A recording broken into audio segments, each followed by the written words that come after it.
সংযুক্ত কৰিছোঁ। এই সমষ্টিটোত ৰাইজৰ বিভিন্ন সমস্যা আছে, এই সমস্যাসমূহ আপুনি কেনেদৰে সমাধান কৰিবলৈ চেষ্টা কৰিব? সমস্যাটো থাকিব আৰু সমস্যা এদিনতে শেষ হোৱা সমস্যা নহয়। যিবিলাক সমস্যা আছে এইটো আমাৰ BTCত আমাৰ হাগ্ৰামা মহিলাৰী ডাঙৰীয়া তেখেতেই মূল হ'ব আৰু তেখেতৰ লগত থাকি আমি কাম কৰিছোঁ, আগতেও কৰিছোঁ।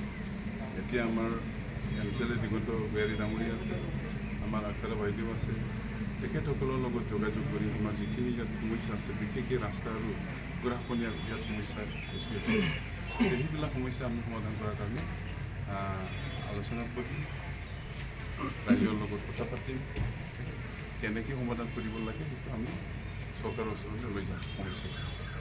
মানাহ হিচাপে ইয়াতে এখন ৰাষ্ট্ৰীয় উদ্যান আছে, মানাহ ৰাষ্ট্ৰীয় উদ্যান, এইটো বিশ্ববিখ্যাত, এইটো বিশ্ববিখ্যাত এটা আমাৰ কি বুলি কয় সেইটো নেশ্যনেল পাৰ্ক। তো সেইটো নামতে আমাৰ আজি ইয়াৰ লগত সংলগ্ন যিখিনি আমাৰ এৰিয়া আছে সেইটো আজি মানাহৰ সমষ্টি বুলি ইয়াত উল্লেখ কৰিছে।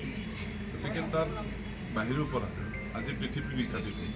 গতিকে আমি এই সমষ্টিবাসী মানুহ পৃথিৱীত জনাজাত হৈ গ'ল যে মানাহত যে এটা সমষ্টি আছে আৰু এই সমষ্টিত থানেশ্বৰ বসুমতাৰী ইয়াৰ বিধায়ক হয় আৰু ইয়াত আমাৰ MCLA আছে।